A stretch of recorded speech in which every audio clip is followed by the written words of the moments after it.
back, relax, and give us a go.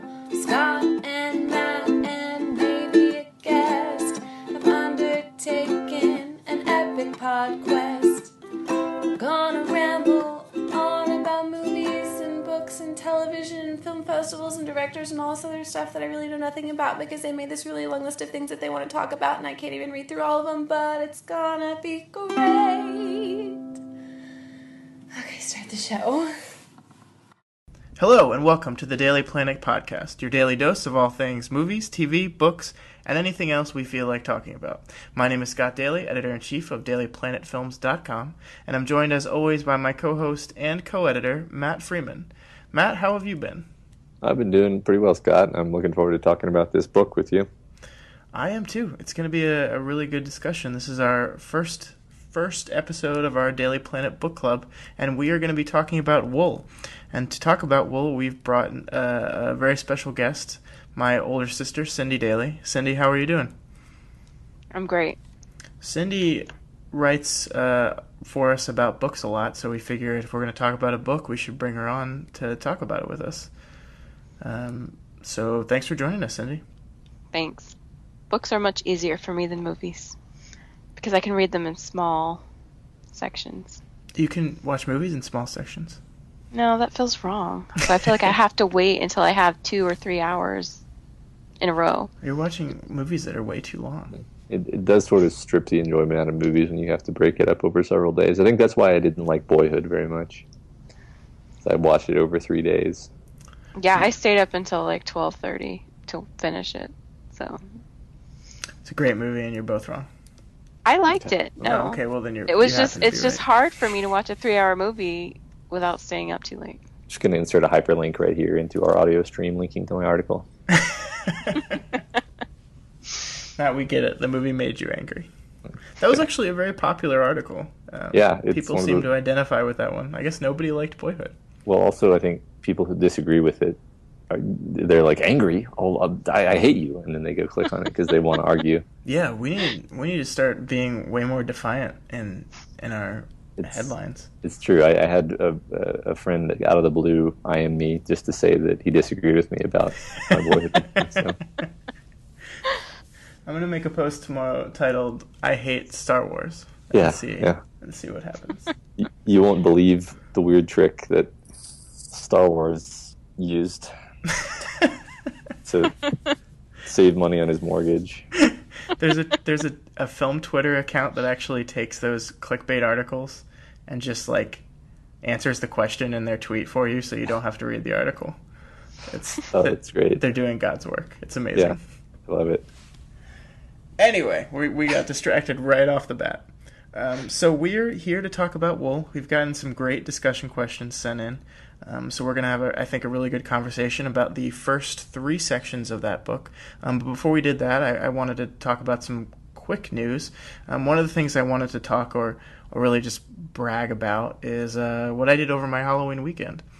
So we touched on this a little bit last week, but I went to a thing called Camp Halloweekend, which was basically a summer camp for adults in the middle of the woods, where we did summer camp games, drank a lot of alcohol, and watched a ton of scary movies.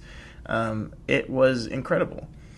The first night we watched Wet Hot American Summer. Sitting in a mess hall watching that movie with a crowd of people was an incredible experience. The writer and director was there as well. And then I got to watch Friday the 13th in the middle of a rainstorm at a summer camp. It's a movie that takes place at a summer camp in the middle of a rainstorm. So it's one of those kind of singular experiences that is basically not repeatable. It was incredible. It's awesome. I think this is the first year they've done it. So if anyone's listening out there that was thinking about doing it but couldn't do it this year, they're probably going to do it again next year, and I strongly recommend it. It was awesome. Sounds really cool, and I'm like, I didn't even know summer camps for adults were a thing, but as soon as you describe it to me, I'm like, well, of course that would be an incredibly fun thing to do. Like, why is this the first time I've ever heard of this? Yeah. Why didn't I hear about this 6 or 7 years ago when I actually could have done it?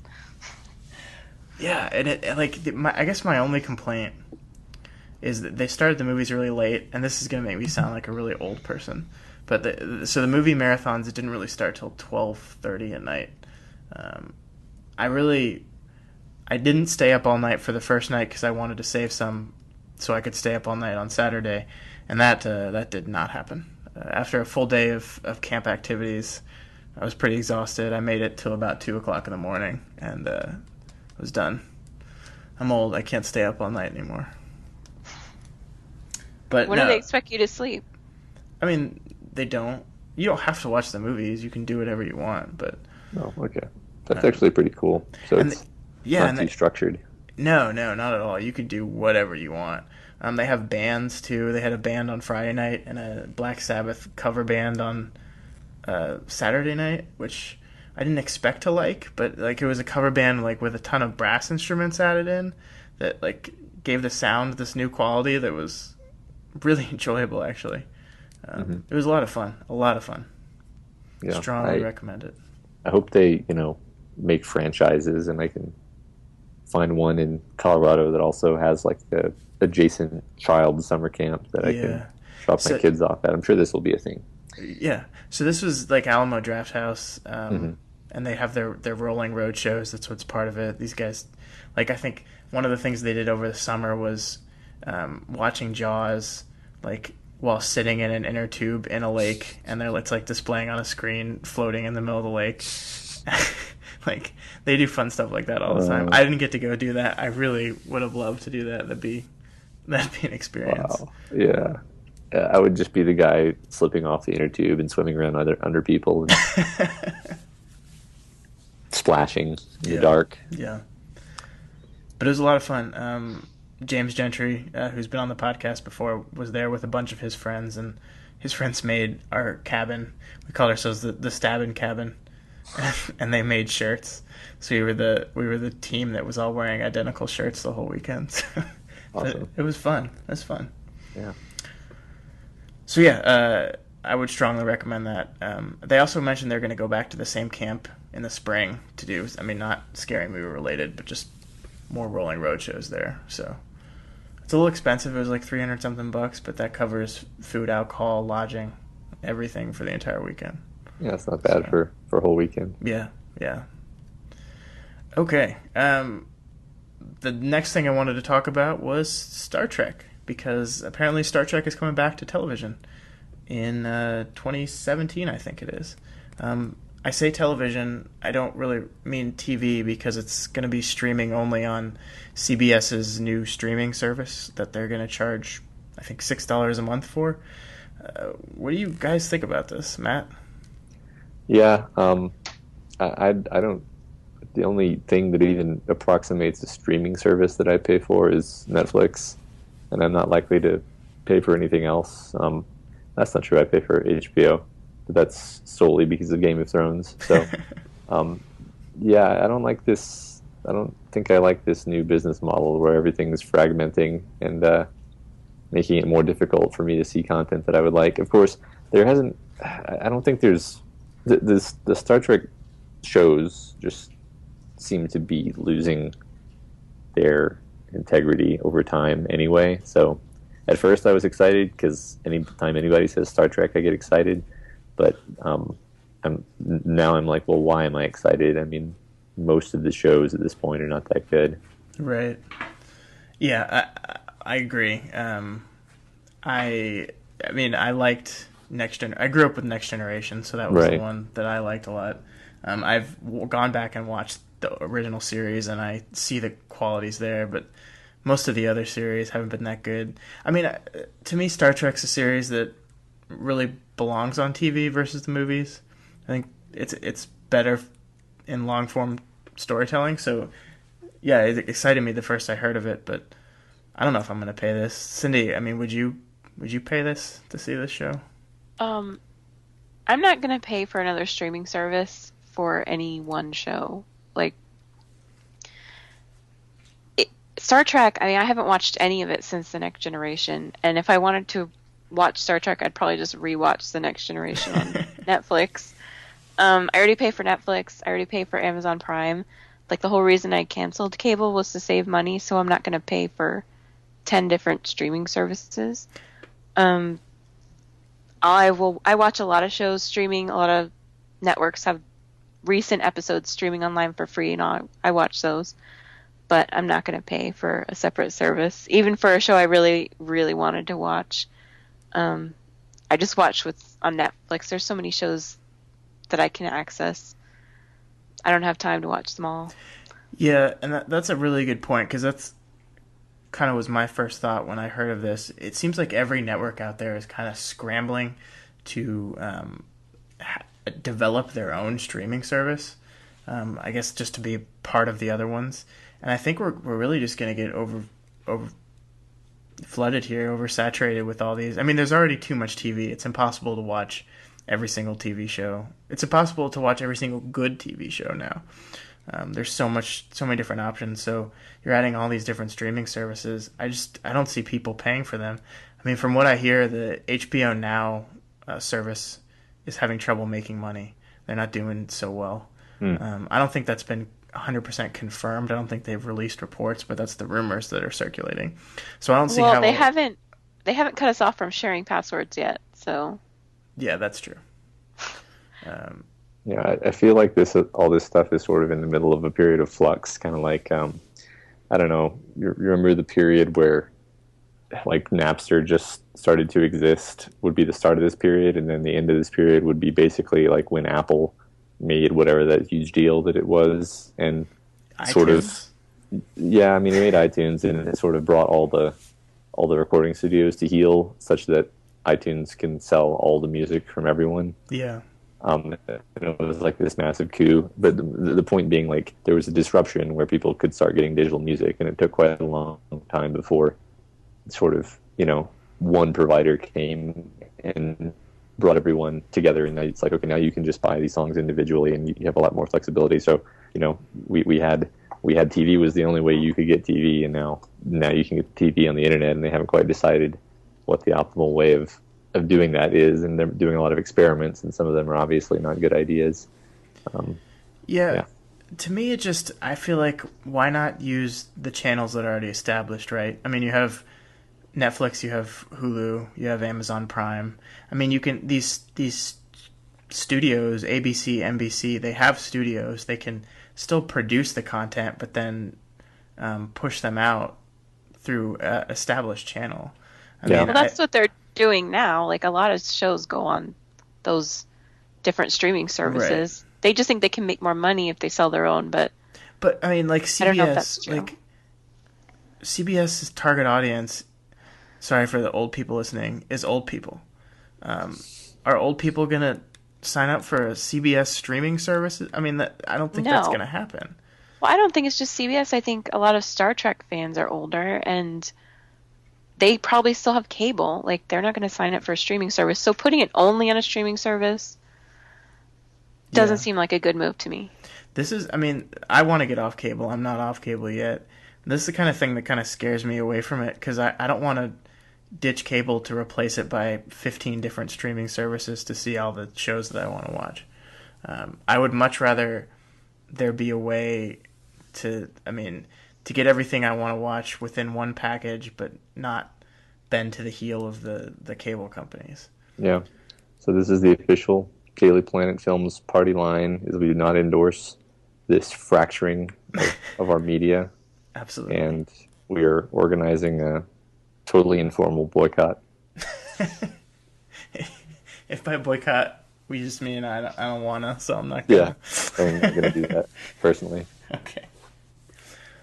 All right. Matt, I know you had a podcast you want to talk about, so let you advertise your podcast. Sure. So there's this podcast that I've been listening to for a while now, actually, but it just occurred to me that I could mention it here, give it some visibility. It's called Hardcore History, by this guy named Dan Carlin, and it's the format is it's just him talking, and sometimes these podcasts are 3 or 4 hours individually, and like the one I'm looking at the website right now, so there's a 6 podcast series on World War One, and each of those episodes is probably 3 or 4 hours, so that's how many hours of content we're talking about, which is, it's actually kind of nice, because sometimes you just want to have something going in your ear while you're commuting or whatever. And it's really, really great because he's obviously just tremendously well read. He's not actually a historian, but he's obviously someone who's just very learned, and goes into all these little tiny alleys of history that you almost certainly have never heard of. I mean, I don't know. I've certainly never heard of a lot of the details that he brings into these things. So there's a series on World War One. There's a series on Genghis Khan and the whole history of that era, in basically all of Europe and Asia, actually, called The Wrath of the Khans. And then he's just starting a series on kind of the world as it was in like 1000 to 500 BC, which is a period that I don't know anything about, just because like we never really learned about that in school, and I don't know when else I would have learned about it. And there's more. Those are the ones I've listened to so far. But I definitely recommend this just as if you're into podcasts, or even if you're not into podcasts, and if you're into history, then I would recommend this. Yeah, that sounds really cool. Is he just kind of talking? Does it seem like he's written stuff down, or? I think so. He was interviewed on the Tim Ferriss podcast, so he talked a lot about his process there. And yeah, I think what he does is he just has like lots and lots of notes for himself that sort of tell him like the through line of what he's going to be discussing, but it's not like a script. It's more like bullet points that he's going to hit, and it kind of allows him to go on digressions if he thinks something's particularly interesting. I mean, it's very well structured, so that like each individual episode, even though it's several hours long, will wind you through sort of the story of maybe one person, or in the World War One series, there will be like a couple of battles that are really important. So he'll sort of describe this battle from every angle, and all these different personalities that come into play. And it's surprisingly well structured for just being a guy talking without an apparent script. Wow, like taking notes and stuff. Maybe we should do that on our podcast. Well, I think this is like his full-time job, obviously. So yeah, well. But yes, we should. So you're saying I should quit my job and go into podcasting full-time? Yes, that was what I was saying. Done. Okay, all right, good. No, that sounds really cool. I'm a big history guy, so I'm not sure how I'm going to fit this into my standard podcast rotation, which I feel like I'm perpetually falling behind on, but I'll try to squeeze it in. All right. And we will link that in the show notes for people that want to check that out. But let's move on to the main event. We are here to talk about Wool, the first 3 sections of Wool. It's about half the book. And I'm actually happy we picked this place to stop, because I think this is, I don't think it's the end of the second act. I mean, it was kind of a perfect stopping part where, there's a big reveal at the end and the story is going to kind of turn. And I have no idea where it's going to go from here, but let's before we get into all the questions that we received, let's just get everyone's general thoughts on the book so far. So Cyndee, since you're our guest, why don't you go first and tell me what you think? I really liked the book, and I was surprised because I'd heard of this book maybe 1 or 2 years ago, and I looked it up and I saw it was an ebook, and I was like, no, a self-published ebook, like, this is not going to be good. So I didn't read it, and I don't usually read ebooks anyway. When I think of self-published ebook, I think of like 50 Shades of Grey or something terrible that has no editing, is just too bad to get published the legitimate way. So I was really surprised when I picked up the book, and I thought the writing was really good, and I really enjoyed it. And the other thing that I was worried about is I've read so many books that are like dystopian, post-apocalypse type of books, and I'm getting kind of fatigued of this topic. So I didn't expect to like this, but so far I really do, and I really want to keep reading. All right, Matt, what do you think? Yeah, so I think I was actually the one who suggested this book, and I say that because I'm I'm probably more ambivalent than both of you guys. You guys both seem to be enjoying it quite a lot. I'm not saying I don't like it. I just I think what happened was the first section was it ended on such a downer for me that I was just kind of like not expecting. I wasn't expecting it to be that kind of story, I guess, and I don't know why. Like, I don't know why I had a preconceived notion about it. So I'm trying not to let the fact that I had a preconceived notion affect my enjoyment of it. But I definitely was like, it reminded me of how in our Lost podcast we talked about how storytelling can be mean spirited. I felt like the end of the first section was mean spirited. I was like, ow, my heart. Why did you have to do that? You made me care about these characters just so you could kill them in a really sad way. But don't you like Game of Thrones? I do like Game of Thrones, but I feel like so, and that's a great point. That's like the perfect counterpoint. But I feel like Game of Thrones is different, first of all, because it sets you up so that you know that it's that kind of story. You know that it's this like brutal, horrible world where anybody can die. Whereas this book, I don't know, maybe I'm conditioned by all of the other dystopian fiction I've read to not expect like the apparent point of view character to, spoilers, to die like in the first, fifth of the book. Oh yeah, I guess before we go any further into it, we should say if you're listening to this podcast and you haven't read these 3 sections yet, you should probably stop and read. Come back and listen after, but if you're not following along with us, because we're going to be talking about these in pretty big detail. Yeah, and if you have no interest in reading the book, then just listen and play a game where you try to figure out what the book is about based on what we're talking about. So, yeah, I do really like the book, and I actually think that the fact that you got so upset after one fairly small section killed off what was perceived as the main character is kind of a testament to the strength of the writing. I mean, I think the first section was like 30 pages, so we barely got to scratch the surface of this guy. Holston was his name, right? I'm having trouble remembering names. It felt longer than that to me, but maybe you're right. No, yeah, it was very short. It was, I have my book right here, so, 30 pages. So, wow, okay.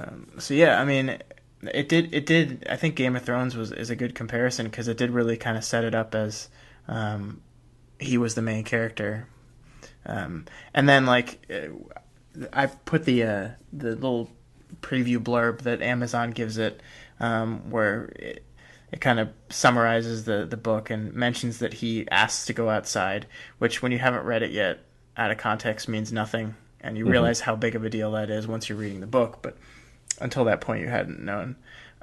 I really like this book. I like a lot of the imagery, the way that the author describes what the silo looks like, even within the first few pages. I mean, I remember distinctly, even though it was 2 weeks ago now, the first chapter where he's talking about Holston just walking up the steps of the silo up to the top, and the detail which he describes the stairs, the worn look of the stairs, and it just like hooked me like immediately. I noticed that as well, that exact thing. So before we move on from this, I have just the stupidest question possible, which is, so this is supposed to be 120 stories deep, right? Yeah. So would it really 148, take? 148, I think. Okay, somewhere in the 100 plus range. So these stories, either I'm just completely not understanding something, or these stories must be more than what I'm thinking of as a story, because would it really take 3 days to descend a 100-story building via staircase? Yeah, I guess I'm not exactly You're old, sure. I guess. I think you're probably right. I think each level isn't like a standard building story. I think it's probably a little taller. Like, I imagine the cafeteria room on the first floor to not be standard room size. I imagine it as a pretty wide open, expansive area. Yeah, with like the high ceiling and yeah. Like I was really trying. I spent a kind of a ridiculous amount of time thinking about this and like digging through the details of the writing to determine if I was missing something. Like, is it like, okay, so each of these floors is it actually like several subfloors, or is it just a high ceilinged floor? So it doesn't matter. It's not important. It's a stupid question, but it definitely hung me up. I was like, why does it take them a whole day to go down 40 stories? Have you ever gone down 40 stories, Matt? Well, I've gone down It's pretty exhausting. 4 stories like 30 times in a row. So figure that's about the same. One time I was working on the 16th floor of a building and the elevator was taking too long, so I just said, I'm going to go down the stairs. Uh-huh. That's a long way. It took you 3 days? I mean, no. It was 16 floors. Okay. It took me like 5 minutes, but it still was a long way. Yeah, If you're and old. I guess maybe you're, especially if you're walking in such a way as to not fall and then have to tumble down 100 flights of stairs. That would probably be better. Yeah. Okay. Yeah. All right. I'm satisfied. Okay. Yeah, but no, I mean, I liked that we get rid of that, and it seems like every section's had a different character. Not seem like, literally every section has a different point of view character. I have no idea if they're going to continue that into the next section. It certainly seems like it based on what happens at the end of this section. But I think that's cool, and I think we're gonna get it. We're gonna get into IT a little bit. But one of the things I really thought was cool that each person we've gotten a point of view from is a person of power within the silo. But the course of the chapter shows us how little power they actually have. Yeah, they're all hamstrung by, first of all, like the taboos of the silo that make it impossible for them to find anything out, and then also the fact that there's basically a malevolent organization that is sort of arbitrarily powerful. It's interesting because you go from just like thinking of IT as just like, oh, they're the guys who run the like intranet basically, to realizing that they must just be like a substantial fraction of the population of the silo actually. And have their own, like they say, they have their own supply chain somehow. And that is a perfect segue, Matt, because one of the first questions we got is related to IT and how did IT get so much power? What is IT? And all that. I think this is one of the most interesting parts of the book because I think the second section of this book was great because I think the mayor's trip down the silo was a perfect way of introducing us to the culture and way of life of this place. And one of the big parts of that was learning about IT. And I remember I like how these three sections, it kind of slowly doled out exactly how much power IT has. And the author smartly used a term and an organization that we're all familiar with. I mean, we know what IT is in our lives. But there's clues in there. Like, I remember when I first read that, when they first said that IT was the one that creates the suits that the cleaners wear to go outside, my first reaction was, that's not really something that an IT organization would do.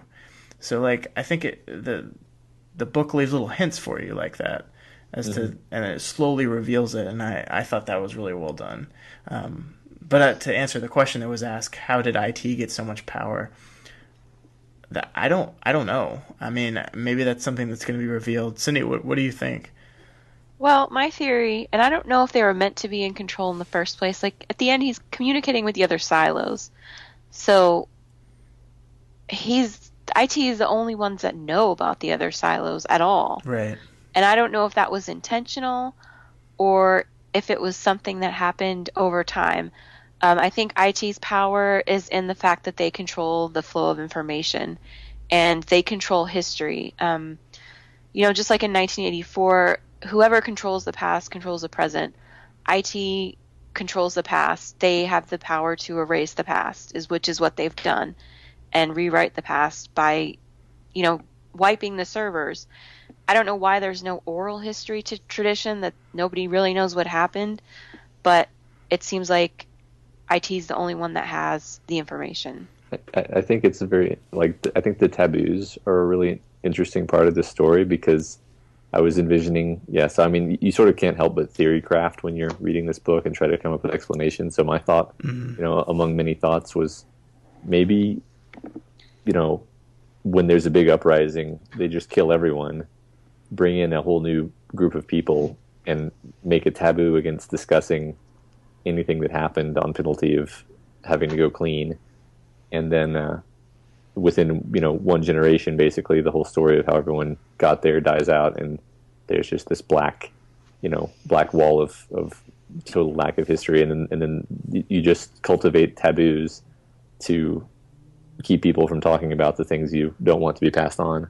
Yeah, and I don't even think that they would need to kill everyone. I think the silo is so segmented that, an uprising could happen on the upper floors, and I don't think people down in the hundreds would even know about it, So they control information so effectively that even with oral history tellings, that information might just not ever be segmented. So I think it is interesting that the author chose to use IT as the organization and control instead of the established government within the silo itself. And I can't figure out if that was intentionally to throw off readers or for some other information, because our natural reaction would think of it as the government is corrupt and lying. Like even in the first section when Holston's wife Allison's finding out about what's been hidden, I kind of jumped to the conclusion, the government's covering stuff up. And it turns out the government is as unaware of what's going on as anyone else. Mm-hmm. What do you think about that choice? Like, why do you think that was made? Well, I think the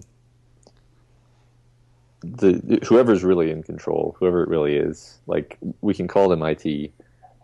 It's really some organization or group who is putting the silos to some use, or created them, or is controlling them, or whatever.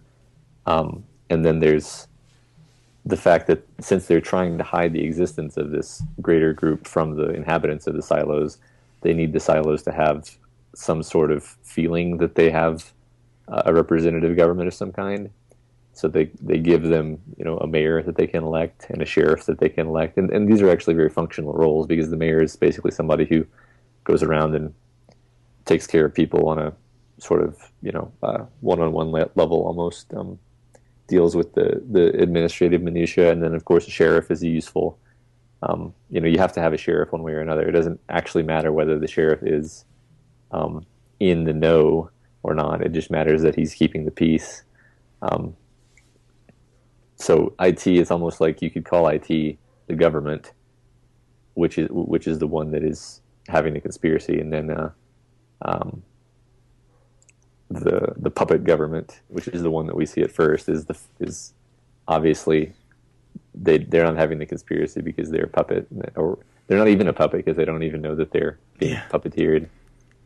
I think they probably just prefer, to operate in secrecy, and that way, if something goes wrong, they can easily blame the established government, the people that are out in the open taking all the risks, and do kind of exactly what we saw in this book, which is whenever the person in charge gets inconvenient, they can just remove them, and there's no repercussions at all.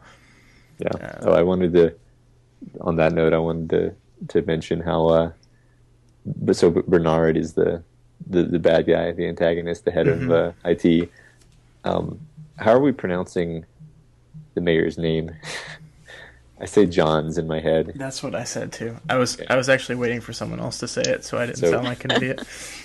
I noticed the first thing he says to her is "careful," because she wobbles or something, and he grabs her arm to steady her and says "careful."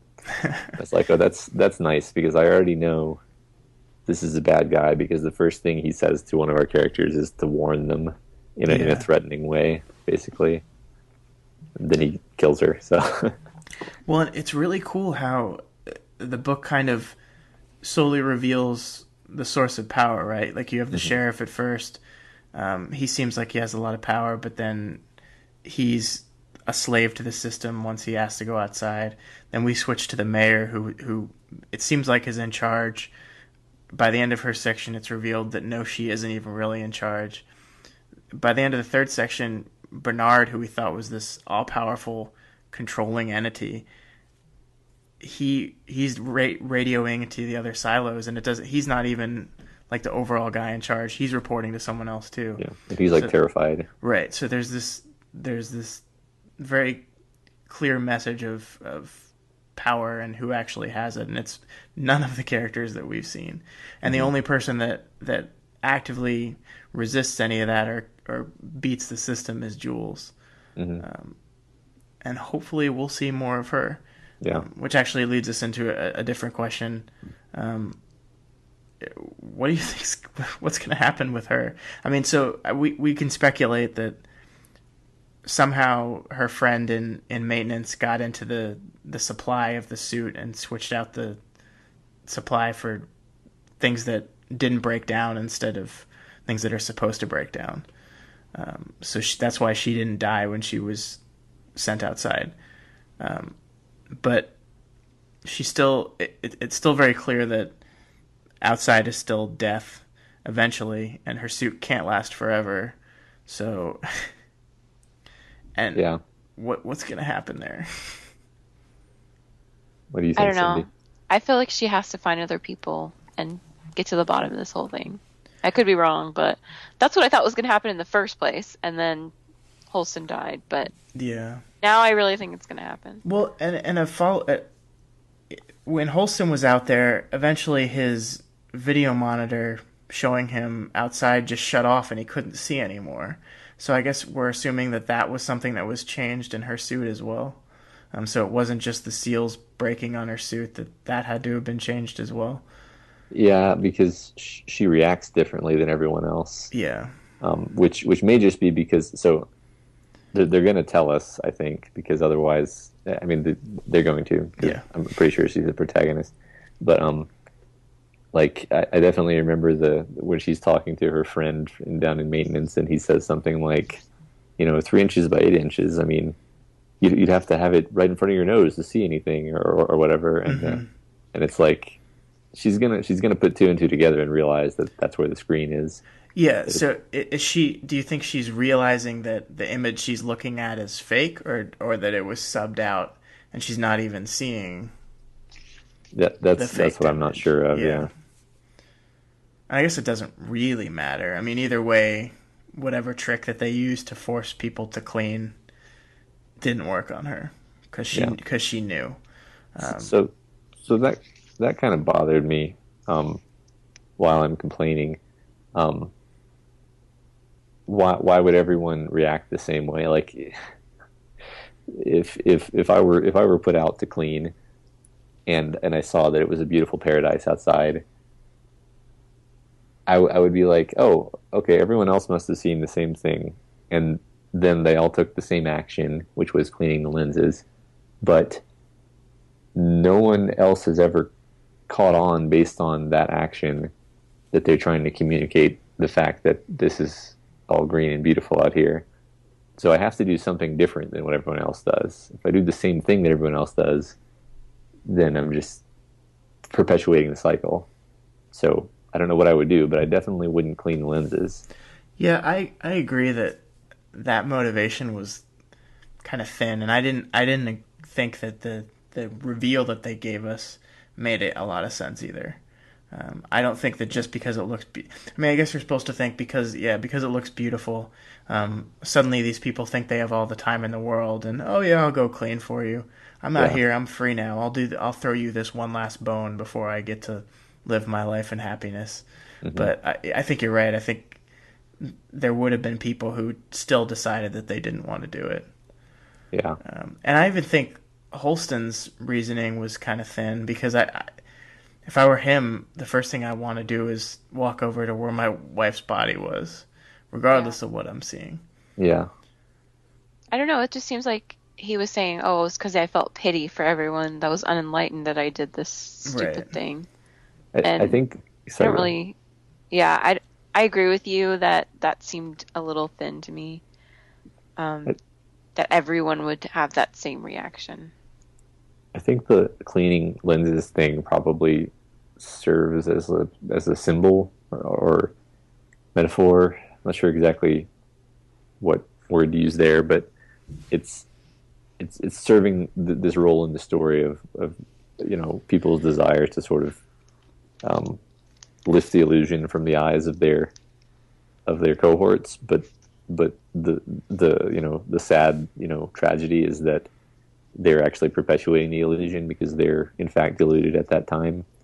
Yeah. So I mean, it's a very clever. Like, I can almost imagine that this author had that like image pop into his head of like this twisted world of illusion, and then he wrote the story around it. I'm always when I'm reading books, I'm always trying to see if I can like guess at what the kernel of the story actually was. This is such a rich metaphor. I wonder if that was it. I think you're right. I think the problem is he's trying to kind of force this world into that metaphor, and if you kind of think about it a little while, it kind of falls apart.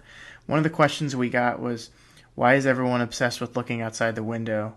And related to that, another one we got was, why is cleaning considered such a high purpose? And that those questions got me thinking, because this is a society in which even expressing an interest into the outside world is enough to get you killed. But also they place such a high value on this view, and it's become like a religious level thing to them, where cleaning is basically a religious sacrifice in order to allow people to continue to have this view. But we're not supposed to like the outside. So, I mean... Well, I think that view is used to keep people under control, to remind them that what's out there is not good. I think if they didn't have any view at all, like, they might get more curious, and they might think that something's being hidden from them and there's something out there. But having that view in front of them perpetuates the notion that this is all there is. There's nothing out there. It's just deadly. It's gray. It's awful. And I mean, I don't understand like why it's so important to have it crystal clear, but eventually if it doesn't get cleaned, it will not be effective in its purpose. Yeah, but only a third of the silo sees that view. I mean, I guess some of them make the journey every once in a while to see it, but I mean, especially the 100 and below levels aren't affected by that at all. So it's just like even on level 140, when a cleaning happens, it's a big deal for them as part of like a ceremony thing, but they never get to see it. So, I mean, I understand what Matt's saying about the metaphor, and I agree it's a great metaphor, but it just seems like it's trying to be hammered into this story we've created, where they make it so explicitly clear that nothing, the outside doesn't matter at all, and it's hammered into your head as a child. So I'm just not sure it holds up. I'm trying to think if I would, if I would want to go look at, if I would care that there was a window, because I mean, I appreciate that other people have different minds than me, but I think I would just sort of be like, okay, yeah, but my life is inside this silo, and I shouldn't turn my attention to things that are beyond my reach. And I guess it would sort of always be a source of fascination. It's almost, it's interesting. The guy who looked at the stars, I forget his name. Lucas.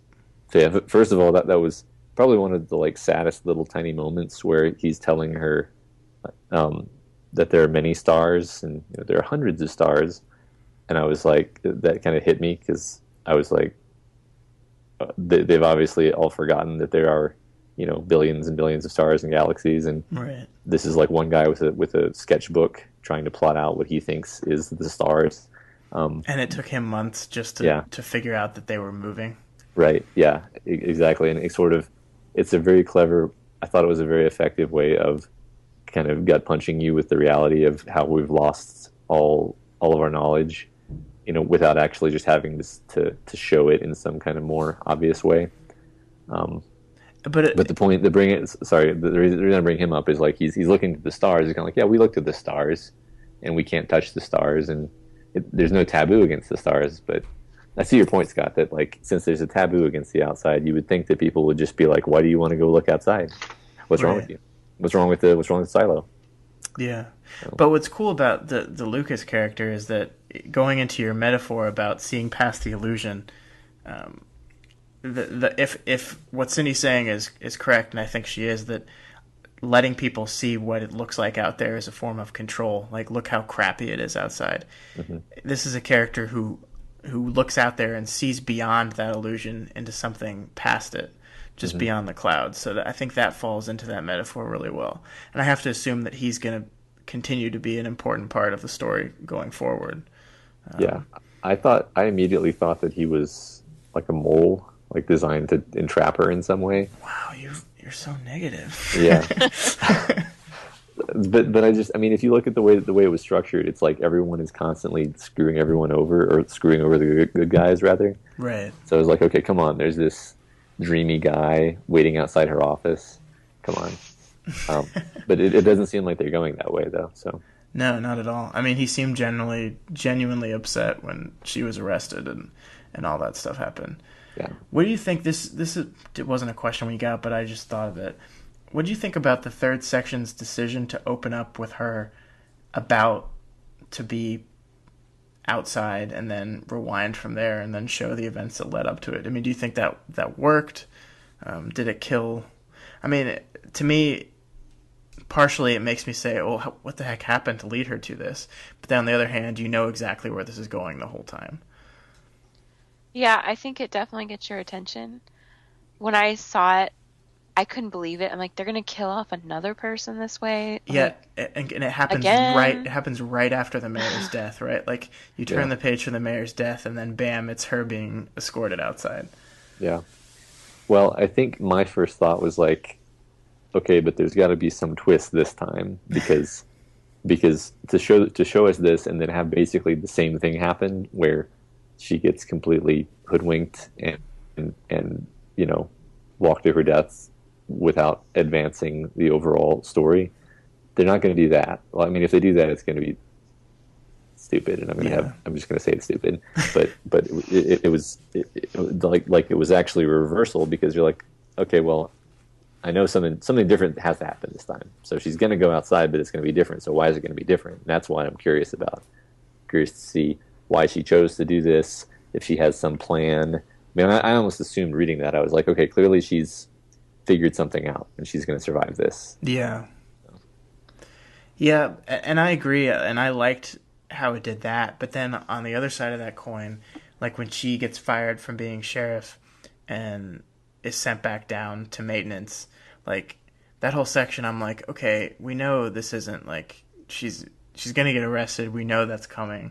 So there was a moment in reading those parts that I was like, you're just waiting for it, and like it kind of like there was no suspense because I was like the moment she walked in the room and saw something was wrong, I was like, okay, here we go. Finally, this is her getting arrested. It was interesting at that point because it seemed like such a transparently crappy, justification to arrest her. Like they're not putting. It's almost like the IT guys are getting lazy in their framing because they're so overconfident that no one's going to question anything anyway. So they're just like, oh yeah, she. I don't even remember what they said she did. They had the flash drive that. Well, no, what did they arrest her for? I don't remember. No, okay, so they arrested her and fired her from the job for breaking into IT unauthorized. But they kicked her out because they found the flash drive on her computer. On her computer. Why they found the flash? They found this. All the information that she got from Allison's computer. Or Holston's computer, they found that in her possession, so that was enough. You know what I find really interesting? Okay, first of all, IT doesn't want people emailing each other. They'd rather they send paper notes. But if they're like a competent, evil organization, wouldn't it be easier for them to monitor people's communications if it's all electronic? Yeah. And why didn't they catch... Like, supposedly, on this flash drive, there's emails between Holston and Allison about this whole thing. Why didn't they get caught before? And the only thing I can think of is that they weren't expecting a process to recover that data to be able to exist, so they weren't even looking for it. They had no idea that you could recover deleted data. So they weren't even monitoring for that. Because they definitely did catch her by snooping on her IM conversations, basically. Because You talking about Jules?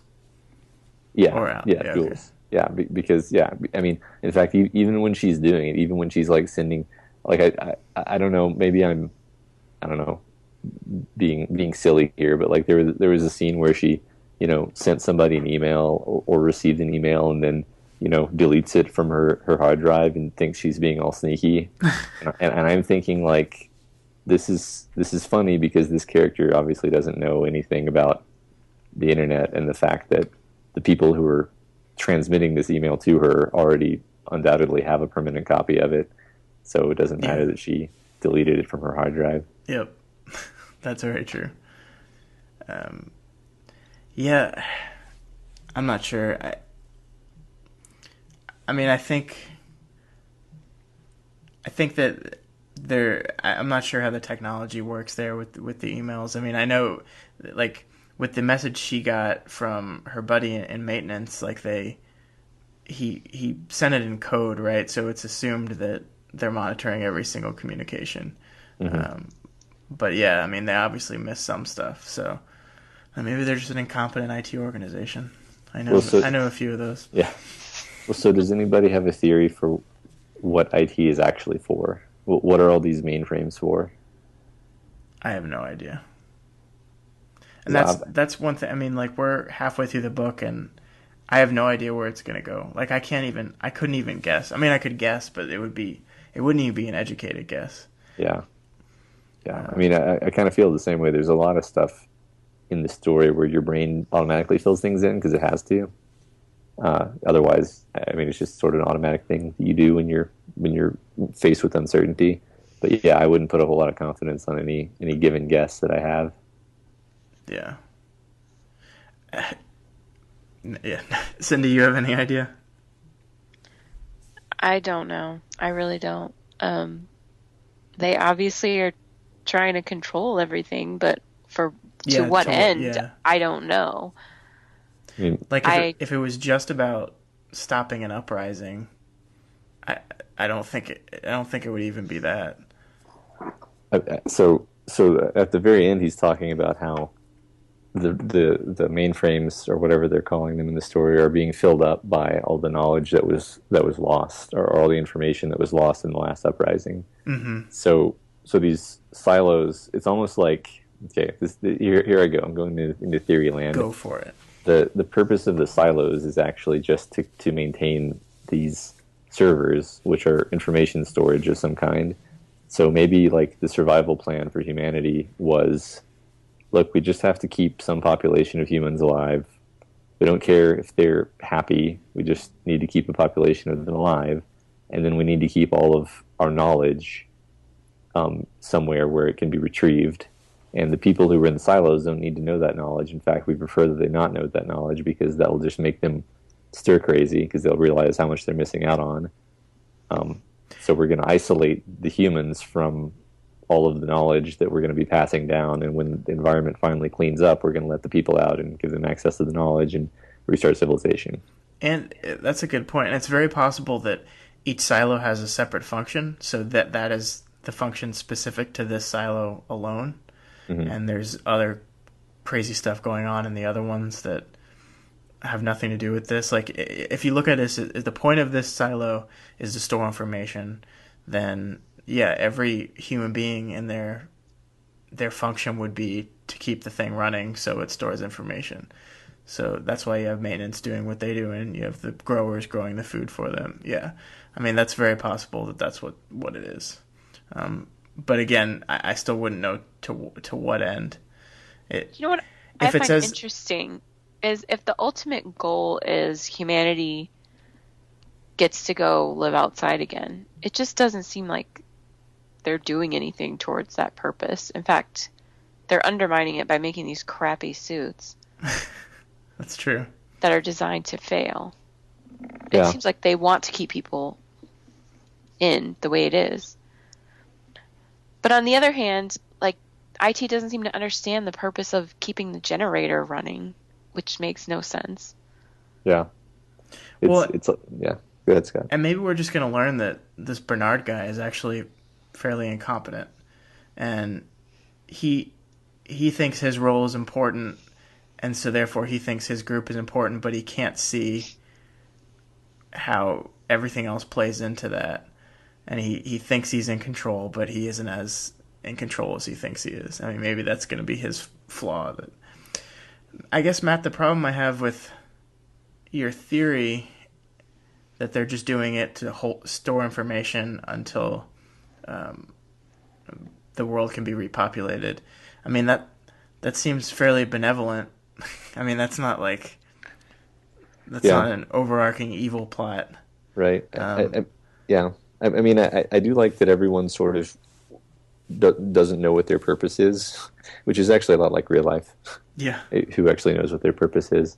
So, it could actually be that this was all started with good intentions, and, over time, the purposes are lost, and people sort of myopically just do what they think their job is, and there gets to be these taboos, and it turns into this sort of monstrous thing that no one ever intended. But because I mean that would be refreshing to me, honestly. Like you just said, it isn't an evil motive, and it seems like Hunger Games and practically every dystopian thing you think of is some controlling authoritarian person, often an individual actually, who's responsible for it. It would be nice for a change if the dystopia was caused by well-intentioned people who just couldn't extrapolate what would happen after, I don't know how many hundreds of years this has been. Yeah, and that's very possible. I mean, do you think we're gonna learn what killed the world? I mean, will it even matter? Does that matter to the story? I don't know if that's going to be told in this book. There's 2 other books. Are those sequels?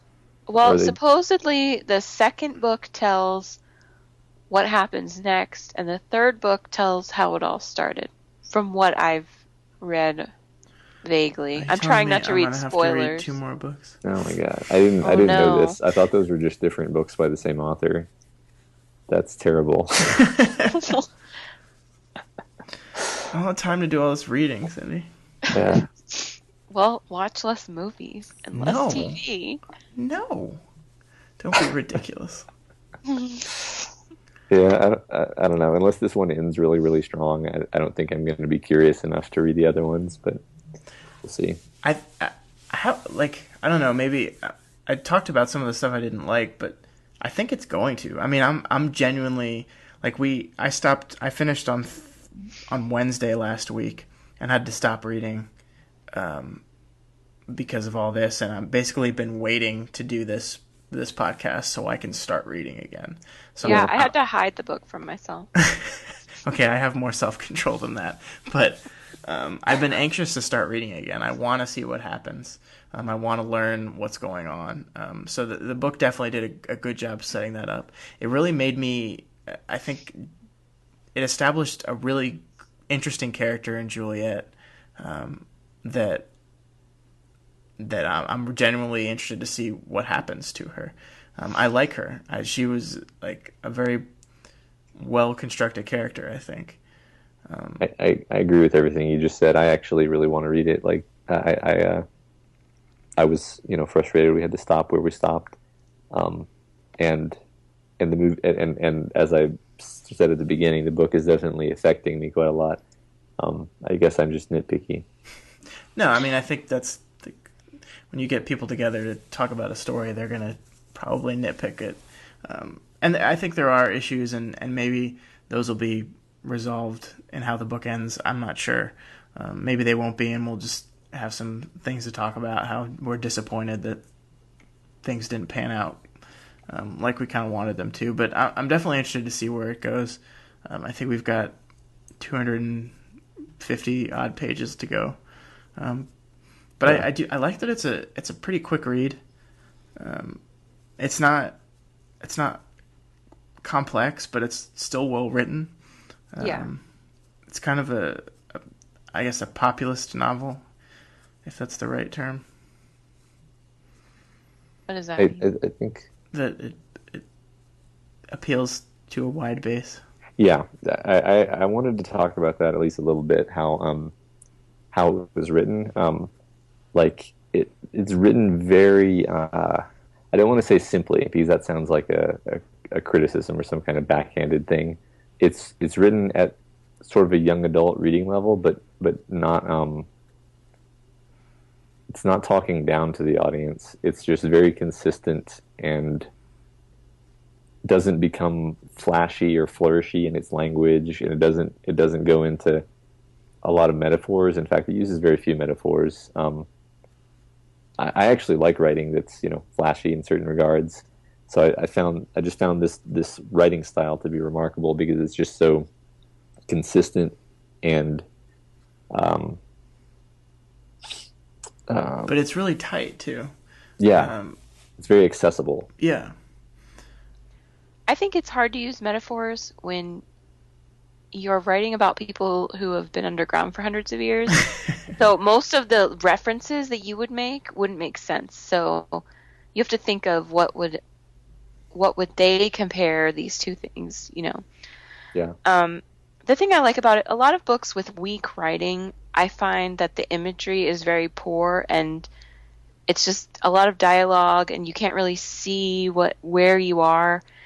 And I feel like this book was very good at creating a setting and showing what it was like and making it possible for you to visualize this world. So I really like that. Absolutely. I agree with that 100%. Like we were talking about just from the start of the book, the imagery was very clear to me. I saw those stairs as he was worn. I mean, we've all walked, like, overwalked stairs that have kind of worn and warped to the steps, and I love the imagery of when he talked about that they've been that how it's incredible that just steps thousands of times over time will actually warp steel. I thought that was very well written and described. Yeah, that's a perfect example of how he does everything, really, because there's no scenes, there's no parts of the book where it says something like, he walked into the room, there was a high vaulted ceiling of steel beams, the walls were this color, and there was a carpet, and over there, it never does that. It's always the setting is described through the actions the character is taking, so you don't even realize that the setting is being described to you. You just sort of magically have an image of what's happening. Right. And that might lead to a little confusion like you were talking about where you're not sure exactly how big the rooms are in, but your mind fills that in using just the language that he uses. Yeah. I mean, it took reflection to become confused, whereas if I had just sort of gone along reading, I would have been swept up and I would have seen the imagery and it would have been great. Yeah. So, okay, I have one final question, and this, before we end this thing. The book is named Wool. Why do you think that, Cyndee? Well, I think it has two meanings. I'm not sure if my second theory is correct, but the first meaning is the wool that is being used to clear the sensors outside. And I'm not really sure if they mean literal wool. Do they have sheep here? That wasn't mentioned, but I don't know. The second is the expression like removing the wool from your eyes and finding the truth behind something, that whole metaphor. So I don't know if that's actually going to play out, but that's my theory on the meaning. Yeah, Cyndee said exactly what I was going to say. So I think there's an interesting duality because the wool over your eyes is something that's obscuring your view of the truth, whereas the wool they use to clean the sensors is apparently clearing your view of the truth. But I guess you could dive into that metaphor and say that actually they think they're cleaning the sensors, but they're actually deepening the illusion. Yeah, that is quite literally putting the wool over their eyes. Yeah. I think that I think that Cyndee, you were correct. I think that is the intended metaphor there. I also do think it's interesting that going into that, the second section starts with the mayor talking about her knitting needles. But it never, it talks about yarn. It never actually says the word wool. I'm looking right now just to make sure I'm not lying to myself. But Well, it talks about how she's using cotton yarn, actually, because, yeah, this whole time, whenever I read a story like this, I'm always thinking, okay, how is this working? When they're in this closed system, how are they getting supplies? science. And so I'm thinking, how is she getting yarn? And it talks about how they grow cotton under the ground with people's bodies under it, and how they make yarn out of it. So it does not talk about having sheep. Yeah, the supply chain stuff, I'm giving it a pass on just suspension of disbelief, because they're saying like, yeah, we're getting raw materials from oil wells that we're drilling, and I'm like, no, you're not. Yeah, I found that a little hard to believe too. Like, yeah, there is no technology that would allow you to drill new oil wells in those tight confines. Yeah, 140 something floors already below the surface, and we're digging down further and digging new oil wells and finding new raw minerals, and all this stuff is just right here. Yeah. And maybe we're gonna find out that a lot of these raw materials, maybe that's a lie, and they're being shipped in or something. That's a good point. That's a good point. They do say that they're actually drilling oil wells, which I was just like, that's not. But yeah, they actually describe the oil wells, so I think the oil wells are real. I think that's probably happening, but I think it's probably happening, but it's not actually physically possible. So I'm just being pedantic. Okay, all right. But overall, I think we've all enjoyed the book so far. I hope those of you out there reading along have enjoyed it as well. For those of you that submitted questions, thank you. For those of you that didn't, you still can. For the second half of this, we're going to record the podcast for the last two sections of the book in a couple weeks, I think. When did I say the next section was due? A week from this Friday, right? I believe so. I don't remember. I got to check. It's out there. We'll link it in the show notes. It's there. But Cyndee, thank you for coming on. I think this was a good conversation. Enjoy this book.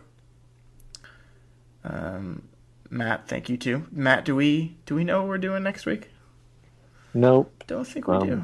We'll find something amazing as usual. It'll be great. Maybe we'll talk about Lost more. Yeah. No, probably not. Probably not. Maybe we'll talk about Damon Lindelof. Yeah.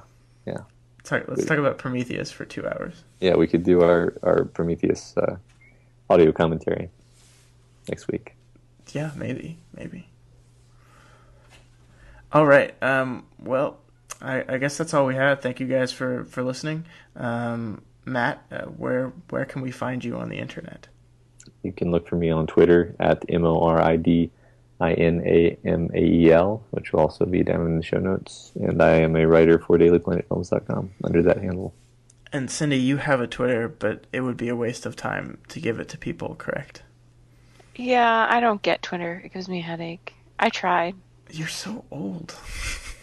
I had a hard time with Twitter for a long time, and then I realized you just have to follow lots and lots and lots of people so that there's always new and interesting stuff on your feed. Yep.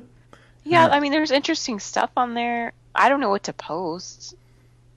Yeah, I don't post much. I post my random thoughts. Yeah, I see it as more of a content receiving service than a content sending service. So. Yeah, especially there's the catch-22 of no one follows you if you don't post. But if you don't post, no one's going to follow you. No one follows you. Yeah. So, but you. Speaking of it, you can follow me at ScottDaly85. It's Daly. Our website Twitter is also at Daily Planet Films. And you can find all of us at www.dailyplanetfilms.com. Cyndee is also a writer. I think I mentioned that at the beginning, but Cyndee, are you going to write any more book reviews for us? I don't know if I read something that I want to write a review for.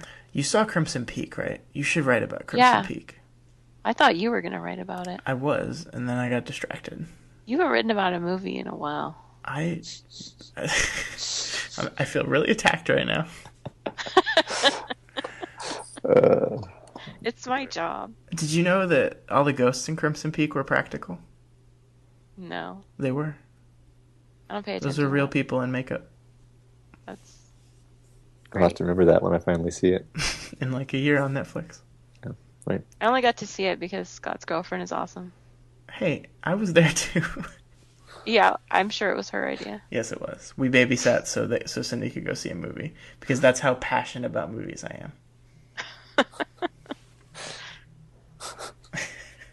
All right. On that note, Yeah, let's go ahead and close this thing down. Thank you guys for listening, and we will see you next week.